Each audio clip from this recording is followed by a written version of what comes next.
A gente já foi cancelado hoje várias vezes. Olha, já começa tudo, né? Tentei gravar esse episódio já 1000 vezes. É isso!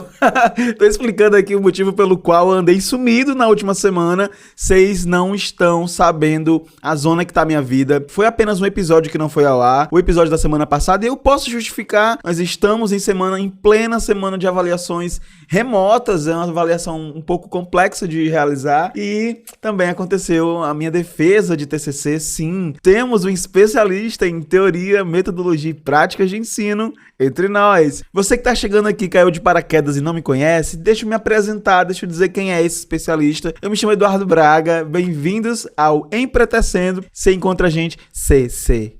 Você encontra a gente lá no Instagram como Empretecendo Cash, no Twitter como Empretecendo C, ia me engasgando agora nessa parte do Twitter, acho salutar dizer pra vocês. E no e-mail, vocês podem mandar um e-mail pra gente, contando seu caso amoroso, dando seu feedback, pedindo um conselho, por que não, lá no empretecendocast@gmail.com. E o episódio de hoje eu já começo assim, ó, cancelado. O nosso episódio de hoje é sobre cancelamento. Eu acho muito pertinente falar sobre cancelamento, porque eu acho que pelo menos uma vez na vida fomos cancelados. Eu mesmo fui cancelado há 2 episódios quando me disseram que eu falo rápido demais.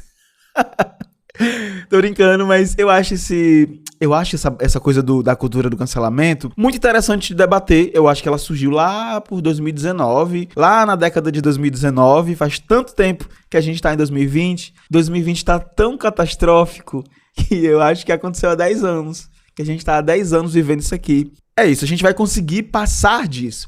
Eu lembro que o primeiro contato que eu tive com a cultura do cancelamento foi com a Bolsonita, quer dizer, com a Anitta. Ela foi cancelada, segundo alguns seguidores, algumas pessoas que acompanham o trabalho dela, por apoiar o até então despresidente. O nosso país é muito polarizado, né? Eu costumo falar, eu não sei vocês, mas eu sempre falo abertamente sobre as minhas posições políticas, partidárias. Eu sou de esquerda, eu gosto muito de falar isso.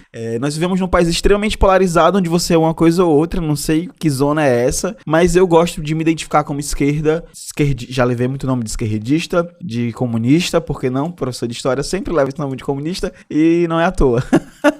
Agora, por exemplo, pode ser que eu perca uns 1000 seguidores por dizer que sou de esquerda. Posso ser cancelado, inclusive, por ser de esquerda.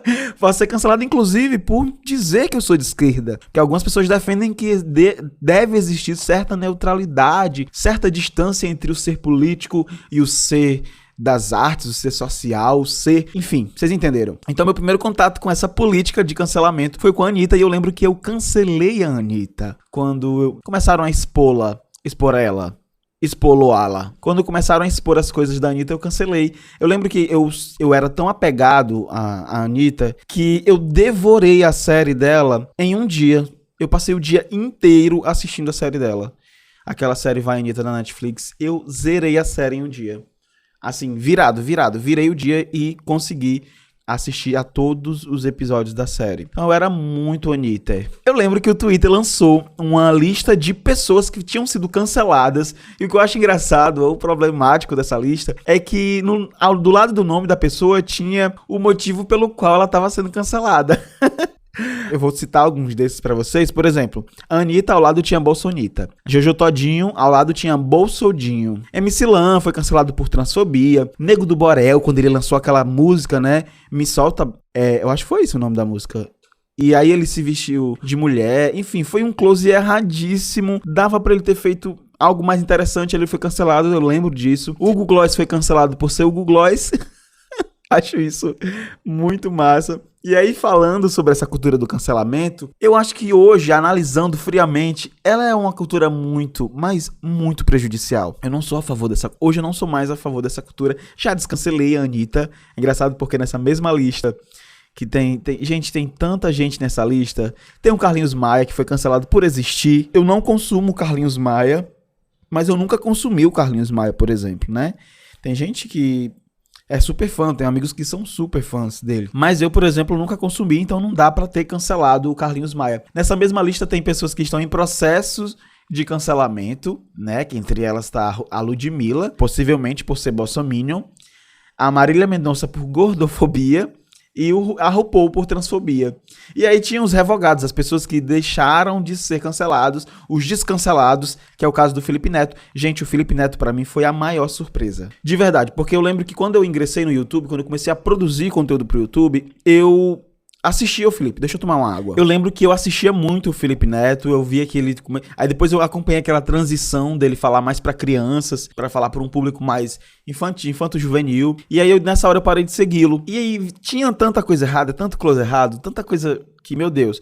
E aí o Felipe Neto, eu lembro que o Felipe Neto foi descancelado por um vídeo que ele fez, que ele defendia pessoas LGBTs. E eu acho que a gente tem muito a aprender, não com o Felipe Neto, mas com a reflexão que esse cancelamento pode trazer pra gente. Por exemplo, eu acho que o cancelamento, ele tira da gente a oportunidade de aprender mesmo, sabe? Eu não posso ser julgado, talvez eu seja, mas eu não posso ser julgado por uma coisa que aconteceu há 5 anos. Não dá pra ser há 6, 7 anos. Eu, por exemplo, há 7 anos estava na igreja, vivendo padrões de vida e morais e sociais totalmente diferentes dos que eu vivo hoje. Falava coisas absurdas e é sinistro isso porque eu tenho o mesmo Facebook daquela época e quando o Facebook me mostra algumas dessas atualizações eu fico, caramba, que vergonha de mim. Mas ao mesmo tempo eu fico pensando, poxa, que bom que eu rompi essa bolha e hoje eu não penso mais assim, hoje eu não falo mais essas coisas. E eu acho que o cancelamento tira isso da pessoa. Essa onda de cancelamento tira das pessoas a oportunidade de aprender. O Felipe Neto, esses dias, já falando de Felipe Neto, falou uma coisa muito interessante. Ele falou, no caso eu achei interessante, eu não sei como vocês viram isso, qual foi a percepção de vocês, mas ele falou que nós estamos, né, sob uma ameaça bizarra aí na questão política, enfim... Estamos, não dá pra negar. E aí o Felipe Neto disse que num momento como esse, um artista que tem muita influência, que é muito seguido, quando um artista não se posiciona, ele de certa forma corrobora para que as coisas continuem acontecendo. Então eu acho que nessa questão o Felipe Neto tem razão. A gente precisa cobrar certos posicionamentos dos artistas que a gente segue. Eu lembro que a Ivete Sangalo, eu lembro que a galera pegou muito no pé dela no período eleitoral. Ela não se posicionou, ela se manteve... assim, muito neutra. Você que é fã da Ivete, comenta aí no Instagram do Empretecendo se você concorda com isso que eu vou dizer aqui, porque eu não sei também, né? Falo com base no que eu senti na época. E eu lembro que ela foi muito perseguida por não se posicionar, por não falar de que lado ela tava, por não falar ele não, essas coisas que as pessoas queriam que ela tivesse falado, sabe? Eu acho que ela não falou. E eu lembro que ela foi muito, muito, muito perseguida e cancelada nessa época. Assim, eu vou ser bem do sincero, é difícil cancelar um artista como Ivete Sangalo. Vocês não acham? Que é uma artista gigante, que tá, sei lá, há muito tempo fazendo o trabalho dela, fazendo sucesso com o trabalho dela. Eu não sei, eu lembro que rolou essa tentativa de cancelar a Ivete. Eu lembro também que houve uma tentativa de cancelar o Djavan. Fizeram até um trocadilho com ele no Twitter, dizendo... você disse que não sabe se não, mas também não tem certeza se sim. Quer dizer, fizeram vários trocadilhos e deram a entender que ele era bolsominion, enfim, depois queriam cancelá-lo. Gente, o nosso país é muito polarizado. O que é que eu acho dessa questão? Até que ponto a gente deve cobrar um posicionamento? Eu acho que em relação ao que o Felipe Neto disse, eu acho real. No momento onde tá todo mundo ameaçado, sobretudo as minorias, se o conteúdo daquele artista é consumido sobretudo por essas minorias, eu acho que ele tem a obrigação de falar, de se posicionar, de se dizer contra. É só uma declaração, mas é o bastante para que a gente ganhe voz. É assim que eu penso. É muito interessante falar sobre isso, porque muitos artistas foram cancelados. A Anitta, por exemplo, é recordista nisso, porque... boa parte do público é LGBT e eles não se manifestavam quanto a essas causas, sabe? O que gera o que nós chamamos de pink money. Pink money é o dinheiro, tradução bem literal, né? O dinheiro cor-de-rosa, o dinheiro das bichas, o dinheiro das LGBTs, porque quando a gente dá stream, quando a gente escuta uma música, quando a gente dá play, de certa forma a gente tá gerando engajamento e tá gerando dinheiro e lucro para esses artistas. Então, se eu não vou no show, mas eu consumo todos os álbuns, assisto tudo que a pessoa produz, vou lá, sigo o produto, compro o produto indicado pelo artista, eu estou ajudando esse artista a ganhar muito dinheiro. Então, de certa forma, o artista tem sim o direito de se posicionar, aliás, o dever de se posicionar, porque pode sim acontecer de artistas só se valerem da causa LGBT. Tá na hora, quando chega junho, quando chega o mês da parada LGBT, todo mundo é LGBT. Todo mundo faz campanha. Banco. Nossa, o que tem de banco e empresa? A Renner, esses dias, tinha uma pessoa lá sendo espancada por ser LGBT e vive fazendo campanha pró-LGBT. Quer dizer, a gente pode cancelar essa empresa? A gente vai conversar mais sobre isso daqui a pouco, quando eu for falar sobre as marcas, que agora a gente tá falando sobre artista. Ainda falando de artistas, eu lembro que o MC Gui, foi o MC Gui ou o MC Gui? Eu nunca sei. Mas acho que foi o MC Gui. Ele foi cancelado, eu lembro, por um episódio deprimente, sabe? Ele publicou nos stories um vídeo zombando de uma criança que estava com câncer. E eu tenho até uma história, gente, que eu li depois que essa criança morreu. Vocês me confirmam aí nos comentários. Mas eu lembro que ele foi cancelado. É sinistro, porque ao mesmo passo que tem a galera cancelando, que a gente tá falando hoje de cancelamento, tem outra galera passando assim, você tem que levantar as pernas, você tem que arreganhar as pernas pro povo passar pano. Tem muita passação de pano pra artista. Eu acho que quando o artista erra, eu acho primordial que ele reconheça o seu erro. E se para ele reconhecer esse erro, a gente pare por um tempo de consumir o seu trabalho, eu já acho louvável. Esses dias eu publiquei no meu Facebook que eu não era a favor da política de cancelamento e tudo mais, mas em contrapartida, eu tava prometendo ali naquele post pra mim mesmo que eu ia parar de consumir tudo que era pseudo-artista que se faz de morto num momento como esse. Eu tava falando, né? O pesadelo que estamos vivendo também é culpa de quem se isentou. Eu falei assim. E aí uma pessoa foi lá e comentou assim: bom, você para de consumir até ela se tocar que o artista deve se posicionar assim. E é exatamente nisso que eu acredito. Eu não vou parar totalmente de consumir aquele artista, mas também eu não vou ficar dando biscoito pra artista que não se posiciona. Bom, esse é o meu pensamento. Eu acho que a gente não deve praticar a cultura do cancelamento em total, na forma como acontece. Mas eu acho que a gente deve sim dizer pro artista, chamar a atenção do artista, o quanto ele tá sendo isento, e essa posição de isenta, hoje a gente não aceita mais. Eu não aceito mais dar o meu pink money, meu black money, pra uma galera que não... tô inventando um termo aqui. Pra uma galera que não levanta a minha bandeira, que não me apoia quando eu preciso. E eu acho muito importante que os artistas se posicionem em questões como essa. Isso e outras coisas jogam um questionamento que talvez eu queira jogar pro universo. Essa cultura do cancelamento, ela é funcional? Ela dá certo? Faz sentido pra gente cancelar um artista? E aí eu acho, pra mim, na minha opinião, eu acho que depende, sabe? Porque, por exemplo, quando um artista erra e a gente chama a atenção desse artista e ele reconhece que errou, porque reconhecer que errou, gente, é diferente de gravar uns stories e dizer assim: gente, é o seguinte, eu não queria dizer aquilo, desculpa quem se sentiu ofendido, não era a minha intenção. Não, isso não é reconhecer. Conhecer é realmente perceber, investir, ir atrás de ONGs para dar visibilidade para artistas e aí fazer acontecer. Para mim, isso é reconhecer que errou, sabe? Eu digo que depende porque, assim, nem sempre o artista se sente abalado por aquilo. A Anitta, por exemplo, quando foi cancelada, ela continuou lançando single, continuou alavancando a carreira dela. E hoje, por exemplo, eu voltei a consumir a Anitta, eu voltei a segui-la no Instagram. Eu acho que tem muito disso. Quando a gente fala desses famosos cancelados, a gente não pode esquecer de outro viés desse cancelamento das redes sociais, que são os boicotes, as marcas, por exemplo. Como o nosso país ele vive nessa polarização que eu falei pra vocês, tem muita gente que quer boicotar a marca por ser de esquerda ou por ser de direita, porque apoia fulano, porque apoia ciclano. Por exemplo, essa questão de engajar nas redes sociais, consumir produto de uma marca, pra mim tá muito ligado sim às práticas dela no dia a dia. Pra mim não importa se a Renner faz campanha pró-LGBT, se no dia a dia ela tem uma pessoa, um homossexual sendo espancado na loja e o segurança contratado não faz nada. Pra mim não importa se tô agora perdendo um monte de futuro contrato. Mas aí se um dia eu ficar famoso eu apago esse episódio. Pra mim não importa se o Bradesco vai fazer campanha inclusiva falando sobre a propaganda lá do vagalume com síndrome de Down, se na agência de Aracati, por exemplo, da cidade de onde eu sou, uma pessoa é extremamente racista nas suas redes sociais, um funcionário, e é isso, certo? Eu quero ver isso na prática. Eu não vou acreditar numa notinha da Bombril, que esses dias cometeu um dos piores crimes, porque eu posso... Gente, a Bombril já fez tanta coisa de errado, mas esses dias veio à tona uma campanha publicitária de uma lã de aço, de uma palha de aço chamada Crespinha. Quer dizer, a gente já tem tanto nosso cabelo marginalizado, somos vítimas de racismo, sobretudo por conta da curvatura dos nossos cabelos crespos. Eles acharam que deveriam relançar aí, trazer à tona, em pleno século XXI, uma esponja inox com o nome Crespinha. Mas essa não é a primeira vez que a Bombril faz isso. Por isso que eu acho que em relação a marcas, pedido de desculpa não funciona. Pra mim. Pelo menos pra mim não funciona.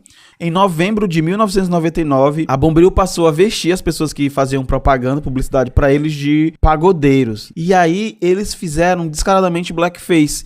Na campanha de março de 2000 também fizeram blackface. Na campanha de dezembro de 2002 também. Então eu acho que pra muitas marcas, e eu acho uma covardia que a Bombril tenha se aproveitado no momento onde a gente está discutindo racismo para poder relançar isso, ou para poder dar margem a isso, para a gente poder falar, porque a gente vai se indignar. Eu não sinto mais tristeza, eu sinto raiva. Eu me tremo de raiva quando eu vejo uma coisa dessa, porque eu sei que é aquela publicidade de falem bem ou falem mal, mas falem de mim, mas é uma publicidade que tá matando gente todo dia. Se um preto não morre fisicamente, ele morre emocionalmente todos os dias. Então, se é uma campanha publicitária que vai endossar esse discurso, eu não consigo pensar que essa marca se arrependeu e tá querendo rever o conceito. Gente, não dá. Não dá. Agora, a gente falou sobre artistas que foram boicotados, cancelados, marcas que foram canceladas. E aí a gente precisa debater muito sobre isso para saber até que ponto é a representatividade que tá lá. A gente sabe que isso é uma estratégia de marketing, sim. É dinheiro que está em jogo, sim. A gente tem que debater até que ponto isso é bacana para o movimento, para os movimentos de minorias, para os movimentos LGBT, para o movimento indígena, pelo movimento negro, enfim. A gente precisa descobrir se essas marcas, se essas empresas estão realmente engajadas ou se elas apenas têm medo de serem canceladas ou querem ser descanceladas. Eu mesmo não lembro se eu já fui cancelado. Você já foi cancelada? Comenta aí comigo, comenta aí no Instagram do Empretecendo Cast. Se você já foi cancelado alguma vez, eu gostaria de ler. É bom a gente discutir sobre isso, sobre cancelamento, sobre essa cultura do cancelamento, sobre minorias, porque a gente tá vivendo muito a era dos discursos anti-direitos humanos. Tá tomando força, assim, um orgulho de dizer que é homofóbico, que é racista. Menino, a galera tá enchendo a boca pra dizer que é isso tudo. Ou só um magote de gente ruim. Aqui no Ceará a gente fala magote. Um bando de gente ruim que não tem medo de se declarar racista. Porque, sobretudo, nós estamos vivendo essa onda, né? De que é bonito, de que é louvável, de que as pessoas batem no peito, de que cheias de orgulho porque são, sim, racistas. E eu acho que essa onda tá longe de passar, viu? Tá longe de passar pelo caminho que a gente tá percorrendo. Então é isso, eu espero não ser cancelado por vocês, nem hoje, nem nunca, não quero ser cancelado. E se um dia eu ficar famoso e precisar fazer propaganda com essas marcas que eu falei mal aqui, eu venho aqui nesse podcast e apago esse episódio. Mentira, tô brincando. Isso aqui é idoneidade. Não existe essa palavra, gente? Todo episódio eu falo de uma palavra que não existe. No último episódio eu falei caibo, mas caibo existe, tá? Pesquisei depois que o episódio saiu e o correto, a flexão de caber é caibo mesmo. Muito que bem, muito da área de linguística. Todo mundo que tá me assistindo aí, um beijo pra Clara, que tá me ouvindo, com certeza, que é da área de letras e vai me corrigir aqui se eu tiver errado. Espero que vocês tenham gostado desse episódio. Tô muito feliz que ele ficou pronto, que ele vai ao ar, que a gente tá conseguindo acontecer. Estamos chegando aqui aos 100 seguidores no Instagram do Empretecendo. Quer dizer, são 100 pessoas orgânicas, tá bom? É importante dizer isso. Muito dos orgânicos. E é isso. Olha, vamos agora pro nosso quadro Plurais. Hoje eu tô gritado. Hoje o episódio vai ser todo no grito. Porque sim, tô um pouco... Ó, baixei até aqui o volume do meu retorno. Vamos agora pro nosso quadro Plurais, que é o quadro onde eu indico coisas bacanas e eu canto a abertura de 8 segundos, que ficou uma bosta de brega, mas eu amo.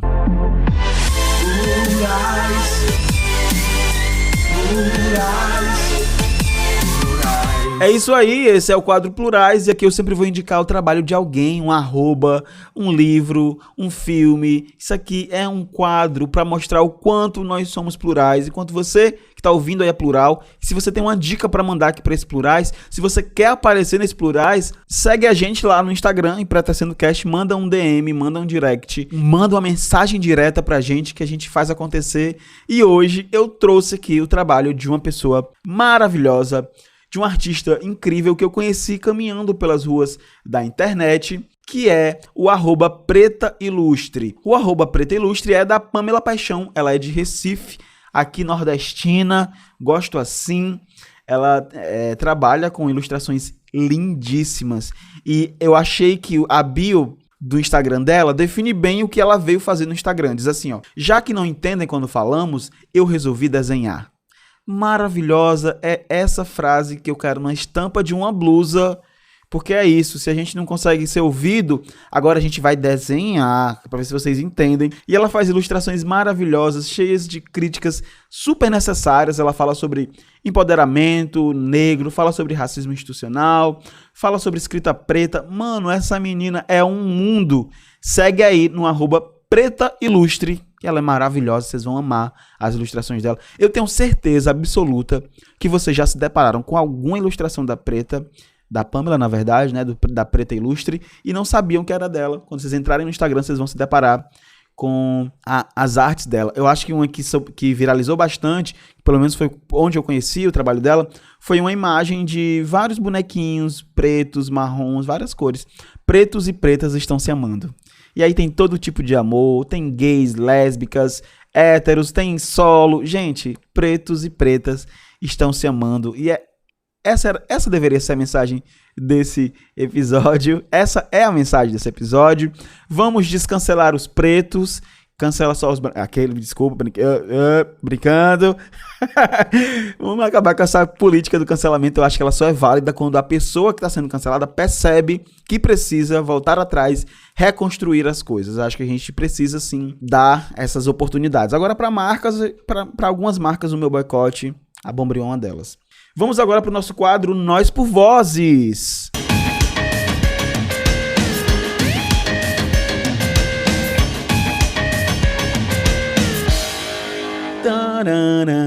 Sabe que uma curiosidade sobre esse quadro? Eu gravei uma versão tipo plurais para eles que ficava assim: Nós por Vozes. Eu disse: eu não vou colocar isso, tá uma bosta. Eu não vou colocar. E eu não coloquei, deixei só o instrumental mesmo e eu gostei, acho bacana.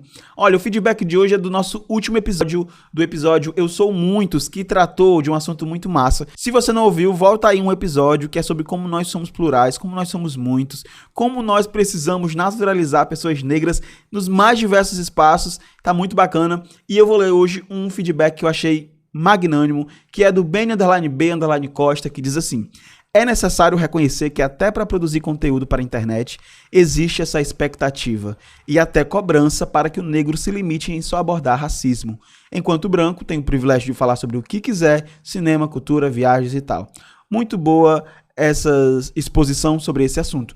Muito bom pra mim é o seu feedback, Benny. Tô muito feliz que você comentou aqui. Gente, eu quero muito que o Benny apareça por aqui, por esse podcast. E pode ser que isso aconteça nas próximas semanas, tá? Não sei, mas pode ser que sim. O Benny sempre traz comentários muito, muito inteligentes. E eu resolvi convidá-lo. Se ele vai topar, eu não sei.